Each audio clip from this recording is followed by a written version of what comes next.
जोधपुर कला और कलाकारों का शहर है, कला और कलाकारों का इलाका है। आपको बता दूं कि राजस्थान के दूसरे मुख्यमंत्री जय नारायण व्यास जोधपुर के रहने वाले थे और जब वो उकता गए राजतंत्र से संघर्ष करते करते और जब आदेश हो गया कि जोधपुर छोड़ना पड़ेगा और वो करना चाहते थे एक्टिंग, फिल्मों का गजब का शौक था। बाद में दूसरे व्यास जी जो खासा पढ़ाए जाते हैं एनएसडी में और एक और व्यास सुमित व्यास उनके बेटे, तो जोधपुर में एक्टिंग की एक गजब परंपरा है और इस गजब परंपरा से निकले हुए कलाकार आज हमारे बीच हैं। नाम है नेमीचंद जी। सर स्वागत है आपका बहुत बहुत। बिल्कुल। नेमीचंद जी युवा कलाकार हैं, उभरते सितारे हैं और कमाल के एक्टर हैं। क्या कहानी है सर अपनी एक्टिंग की दुनिया में, कैसे आए आप? जी सर, कहानी तो वैसे नॉर्मल है जो आम होती है। नागौर ज़िला है, वहाँ से एक छोटा सा गांव पड़ता है खिंवसर, तो वहाँ से मैं बेसिकली जन्म मेरा वहाँ पे हुआ था। स्कूल में पढ़ते थे तो कभी सोचा नहीं था, स्कूल में पढ़ने में थोड़ा अच्छा था मैं, तो एक हमेशा से वो था कि कोई बड़ा अफसर बनेंगे या नौकरी करेंगे, उस दिशा में भी नहीं, पढ़ने में वो था, पढ़ना अच्छा लगता था तो पढ़ते थे। फिर जोधपुर आ गए 10th में, तब तक पढ़ाई में ही ध्यान था, 12th भी हो गई। फिर जब कॉलेज में आए तो लिखने का और पढ़ने का जो शौक़ है वो शुरू हुआ, तो अच्छे राइटर्स जो हैं उनको पढ़ना शुरू किया। जो भी उस वक्त की जो सरहद इदराक थी, समझ थी, उस हिसाब से हमने कलम चलानी भी शुरू की। वहाँ से मंच का जो सफ़र है वो तय हुआ और मंच से हमारे दोस्त एक हैं ध्रुव सांकला साहब, उन्होंने सजेशन दिया कि भाई आपकी आवाज़ थोड़ी सी कर्णप्रिय है तो आप क्यों ना थिएटर को ट्राई करें, रंगमंच की तरफ आप जाएं तो सीखें, थोड़ा निखारें ख़ुद को। तो फिर जोधपुर में पता किया कि कहाँ पे थिएटर होता है, रंगमंच से जुड़े और वहाँ से आर्ट का एक जो कह लें कि दरिया जो हैं, समुद्र जो हैं, उसका जब दीदार हुआ और जो एक जहनी सुकून मिलना प्रारंभ हुआ, तो जो कहते हैं ना चस्का जो लगा एक सेल्फ सेटिस्फेक्शन का कह लें, उसके बाद से ये मोह कभी छूटा नहीं और उसमें और ज़्यादा डूबते गए और आज हम सभी के सामने हैं। कलाकारों के साथ घर चलाने का बड़ा संकट रहता है, बड़ा प्रैक्टिकल सा सवाल है कि कैसे मैनेज करते हैं आज की आपाधापी भरी दुनिया जिसमें बाजार ने तय कर रखा है कि आप क्या सोचेंगे, क्या करेंगे, क्या पहनेंगे। जी। ऐसे में ये कला जो है इतना कमा के नहीं देती, कैसे कर पाते हैं मैनेज? सौभाग्य से मेरी कहीं ना कहीं इस मामले में थोड़ी सी खुशकिस्मती रही है कि शुरू से पिताजी गवर्नमेंट सर्वेंट हैं, तो परिवार में कुछ वैसे उस तरह की परिस्थितियाँ रही नहीं हैं और अभी भी उस तरह का दबाव नहीं है कि भाई कमा के पैसे देने ही देने हैं तुमको, हर महीने जो है उतने तो आ ही नहीं रहा है। खुशकिस्मती से उस उम्र में भी अभी तक ताने नहीं पड़ रहे हैं कि भाई बैठा बैठा खा रहा है या वो कर रहा है, तो इस मामले में थोड़ा सा लकी हूँ अभी तक। तो नहीं, मैं आपके उसमें मैं इस हिसाब से जानना चाह रहा हूँ कि अगर कोई और भी सोचे तो क्या विचार है उसका, मतलब ऐसा नहीं कि पता चला कि हाँ उस चक्कर में हम जो है क्योंकि आपकी सेहत अगर हम देख रहे हैं तो उससे लगता है कि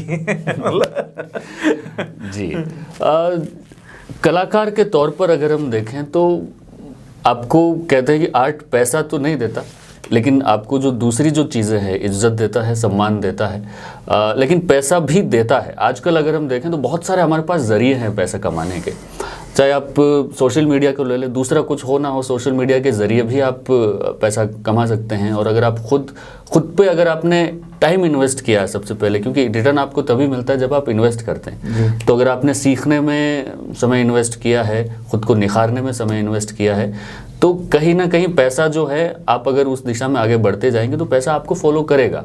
तो वो बाई प्रोडक्ट है पैसा आर्ट का जो है, अगर आप अच्छा काम करते हो तो डेफिनेटली पैसा आएगा ही। जी। नए जो बच्चे आना चाहते हैं उन्हें क्या वे होना चाहिए बताइए? क्या थिएटर करना है ज़रूरी ही है, या ड्रामा स्कूल जाना या एक्टिंग स्कूल जाना ज़रूरी है, या एक सो मोटो या ज़रूरी? तो सर वैसे तो कुछ नहीं होता, लेकिन अगर आप सीखते हैं, एक इनबिल्ट कह लेते हैं, आर्टिस्ट जो है वो इनबिल्ट होता है, बॉर्न होता है। हाँ, उसको हम जैसे सोना है तो वो पहले से ऑलरेडी सोना है, उसको आभूषण हम बना देते हैं, तो उसको निखारने का जो काम है वो जो इंस्टीट्यूट्स हैं वो करते हैं। लेकिन बीज जो हैं वो आपका जन्म से होता है, उसके अंदर किसी को देख के ही हमको पता चल जाता है, जो वाइब्स जिसे हम कहते हैं तो वो वाली आप किसी व्यक्ति को देखते हैं तो उसमें अपने आप नज़र आ जाती है। तो अगर आपने उस चीज़ को पहचान लिया है कि मुझ में ये ख़ास बात है, और हम इस बात में पुख्ता विश्वास रखते हैं कि ईश्वर ने हर इंसान को एक ना एक स्पेशलिटी जो है वो देके भेजी होती है कि भाई ये जो काम तू करेगा, तेरे जैसा इस दुनिया में दूसरा कोई नहीं कर सकता इसको जी। उस चीज़ में वो यूनिक होता है। जिसने इस बात को पहचान लिया कि अच्छा मेरे में ये ख़ास बात है और उस पर उसने ध्यान दे दिया, तो वो फिर या तो अल्बर्ट आइंस्टीन हो जाता है, अब्दुल कलाम साहब हो जाते हैं, या अमिताभ बच्चन हो जाते हैं। तो बस उस खूबी को पहचान के उस पे काम करने की ज़रूरत है। बिल्कुल। एक ये मैं जानना चाह रहा था कि आप ने जो रोल्स किए हैं उसमें से किस टाइप के रोल किए हैं, या क्या आपको सबसे फेवरेट कौन सा आपका नज़र आया? या वैसे तो किरदार जो होते हैं हर माँ के अपने बेटे की तरह होते हैं हमारे लिए। हर किरदार नया होता है, चैलेंजिंग होता है, और कला की और ख़ासतौर पर एज ए एक्टर ये सबसे खूबसूरत बात रहती है कि एक ही ज़िंदगी में बहुत सारी ज़िंदगियाँ जीने का जो मौका है वो हमें मिलता है, और यही बात हमें रोज़ कुछ नया करने की, रोज़ कुछ बेहतरीन करने के लिए एक्साइट करती है, प्रेरित करती है। तो बहुत सारे किरदार जो हैं वो हमेशा दिल के करीब रहते हैं, और हम यही चाहते हैं कि जिस किरदार में जितना ज़्यादा हम अपना इनपुट दे सकें या चैलेंज करें ख़ुद की पर्सनैलिटी को भी, तो उसको निभाने में बहुत मज़ा आता है। अगर हम रिसेंटली बात करें तो जैसे रीस का जो परमानंद रामदेव का जो किरदार है वो बिल्कुल ही जो मैं हूँ उससे बिल्कुल विपरीत रहा है। तो उसको करने में भी बड़ा मज़ा आया, चाहे सरपंच का ओम सिंह हो, नमक का भैरव सिंह हो, या नाटक में भी जितने भी हमने किरदार किए हैं। तो एक अलग ज़िंदगी उस वक्त तक जीने का जो मौका है, जो सौभाग्य है, वो हमें एज ए एक्टर मिलता है। तो हमेशा अच्छा ही लगता है, चाहे किरदार कोई भी हो। जी। तो कितने आप मतलब राजस्थानी के अलावा भी आपने कुछ फिल्म या? जी, राजस्थानी के अलावा हिंदी फिल्में भी करी है। उसके अलावा थिएटर जो है वो ऑल ओवर हिंदुस्तान में हमने बहुत बड़े बड़े मंचों पर जो है वहाँ पे परफॉर्म करने का जो सौभाग्य है वो मिला। खुशकिस्मत रहे उस मामले में। जी। आगे का क्या देखते हैं फ्यूचर आप इसका, राजस्थानी भाषा के कलाकारों का या राजस्थान के कलाकारों का दूसरी भाषाओं में सीधे से? अगर क्योंकि कला है तो भाषा की कोई सीमा ही नहीं है। बेसिकली एक्टिंग को मैं ऐसे परफॉर्म करता हूँ, ज़्यादा मुझे नहीं आती, अपन जो है वैसे प्रस्तुत कर देते हैं। मारवाड़ी में कहावत है, मुड़ा है कोई गाजर है जो हाजिर है। तो वही बढ़िया ऐसा मतलब पर काया प्रवेश एक विधा होती है, बेसिकली उसको साइकोलॉजी के भी डीप थॉट में या फिलॉसफी में भी बहुत डीप लेवल पे कि एक काया में कोई दूसरा व्यक्ति प्रवेश कर जाए। एक्टिंग कुछ ऐसी चीज है। हाँ, काइंड ऑफ कैसे। अब एक्टिंग को लेके बहुत सारे जो है ना कि भाई एक काया आपको डायरेक्टर ने डिसाइड करके दी है कि साहब इसमें अब आप कैसे प्रवेश करते हो, इसको अपन कह सकते हैं। जी। तो उसमें बहुत सारे फैक्टर्स जो हैं वो काम करते हैं। एक्टिंग इतना सीधा साधा सरल सहज मसला नहीं है, और हर एक एक्टर का, क्योंकि आप एज ए एक्टर इंसान होते हो इन द एंड, और हर इंसान की अपनी एक जर्नी होती है। तो आप जो भाव महसूस कर रहे हैं उस भाव को महसूस करने के पीछे आपकी एक बैक स्टोरी होती है, और वो हर एक इंसान की अलग होती है। जी। तो कोई भी एक सिचुएशन में आपका रिएक्शन दो इंसानों का कभी सेम हो ही नहीं सकता। तो भले ही वो आप कैमरे पर एज ए करेक्टर नजर आ रहे हो, लेकिन जो आप रिएक्ट कर रहे हो वो आज आप एज ए ह्यूमन बीइंग जो है आप उस हिसाब से कर रहे हो। तो उसके लिए आपका जो अनुभव है और जो उस करेक्टर का अनुभव है, दोनों का सेम पेज पे आना बहुत ज़रूरी है। तो उसमें फिर आपको डायरेक्टर की भी हेल्प लेनी पड़ती है, राइटर की भी। घर वाले यूँ कहते नहीं आपको कि घर पे कोई यूँ एक्टिंग दिखाते हो तो कहते नहीं क्या? सर घर वाले जो हैं उन्होंने शायद स्वीकार लिया गया। हाँ, छोरो आता हूँ निकल गया वो अब क्या अब करे जो करन दो, अब कहीं कर सका, ठीक है चल रही है। हालांकि कला का कोई बैकग्राउंड रहा नहीं है, तो उनको ठीक है कर रही है, अपना गुजारा कर रहा है, हमसे फिलहाल नहीं मांग रहा है, तब तक ठीक है। मतलब अच्छे हैं आपके घर वाले? हाँ काइंड ऑफ। नहीं बिल्कुल बहुत सपोर्टिव। उन्होंने कभी टोका भी नहीं कि अच्छा ये क्यों कर रहा है, कहाँ जा रहा है, क्या है। अच्छा उनको वो एक इन्फॉर्मेशन रहनी चाहिए, क्योंकि वो घर वालों को रहता है कि अच्छा ठीक से है कि नहीं है, अच्छे से खा पी रहा है कि नहीं है, वो सारी चीज़ें रहती है। बाकी काम करने के लिए उन्होंने कभी वो नहीं कहा कि भाई फला काम मत करिए मत करिए। तो नेमिचंद जी, फेवरेट कैरेक्टर आपका कौन सा है, मतलब इंडियन या राजस्थानी में, दोनों में जो किरदार जो है? फेवरेट कैरेक्टर तो हम, क्योंकि बहुत सारे किरदार होते हैं जिनसे हम बहुत सारी जो छोटी छोटी जो चीज़ें हैं एज ए आर्टिस्ट हम लोग लेते रहते हैं, तो एक चुनना तो बहुत ही मुश्किल चलो रहेगा। मैं आपको बताता हूँ कि अगर भारतीय राजनीति में से किसी एक कैरेक्टर को लेना है आपको, तो किसको लोगे आप?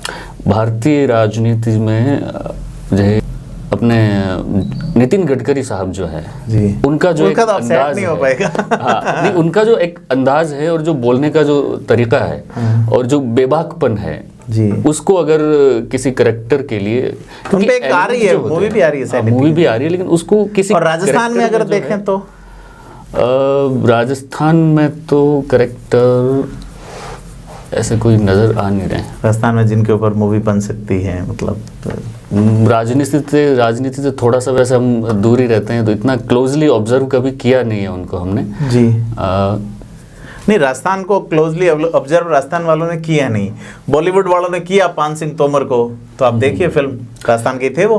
बिल्कुल नहीं, हमने राजस्थान के चरित्रों को तो किया है, लेकिन राजनीतिक जो शख्सियतें हैं उनको हमने उस तरीके से कि अच्छा इनको या इनको हम किसी करेक्टर के जरिए प्रोजेक्ट कर सकते हैं, उस हिसाब से नहीं किया। बाकी यहाँ के जो लोकल हमारे जो शूरमा हैं या फिर जो करेक्टर्स हैं उनको तो हमने जरूर डेफिनेटली, मतलब नए वाले एमएलए जो है वो कन्वर्ट नहीं हो पाए सूरमाओं में। राजनीति और मुझे लगता है कला और राजनीति को थोड़ा सा हम अगर अलग ही रखें तो वो मैंने जैसे व्यास जी का फायदेमंद जिक्र रहेगा। किया, जय नारायण व्यास जी बहुत बड़े कलाकार थे जी। जब वो दुखी हो गए, बोले छोड़नी है मुझे तो पॉलिटिक्स, परेशान हो गए थे वो तत्कालीन पुराने राजतंत्र में, तो महाराजा गंगा सिंह उन्हें पत्र लिखते हैं, बीकानेर के महाराजा है, कि आप हमारे आलोचक हो और आलोचक सामने रहना चाहिए, आप पैसे लीजिए। अरे वाह, आप ये देखिए, ये एक खूबसूरती है कि आप कला में जा रहे। फिर उन्होंने कला में जाने का विचार कैंसिल किया और वो चुनाव लड़ते हैं 2 जगह से, चुनाव नहीं जीत पाए, लेकिन बाद में किशनगढ़ से उपचुनाव जीत के वो पहुंचे थे। तो जयनारायण व्यास एक अच्छी शख्सियत थे, आर्टिस्ट थे।